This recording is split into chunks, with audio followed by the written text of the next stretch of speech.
Bueno, el reto de hoy es una cena que hacemos con un chef invitado, en este caso dos, de base Riberry, en la cual estamos trabajando más o menos un mes, 20 días, dos equipos de trabajo para llevarlo a cabo en todas las áreas diferentes. Nos dan la oportunidad de conocer todas las distintas áreas para llevar a cabo un evento y saber cómo llevar a cabo todos los pasos para que todo vaya correctamente, tanto desde economía, desde sala, maridaje, cocina, calidad. Empezamos por el nombre del proyecto. En realidad nuestro proyecto se llama Severla. ¿Y qué es Severla? En realidad quiere decir al revés, escrito al revés. Es empezar la casa por el tejado.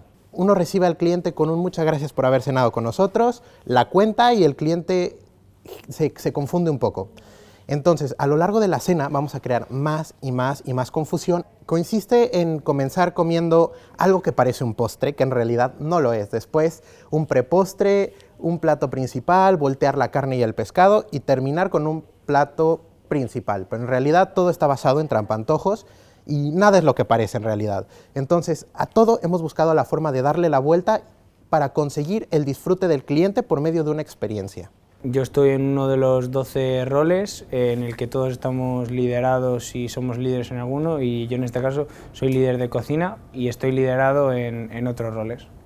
Yo concretamente, que soy líder en sala, he aprendido sobre todo a comunicarme con las distintas partes, que sobre todo con diseño de la experiencia, que se encarga del diseño de toda la sala, de saber por todo lo que va a pasar el cliente, por todas las fases.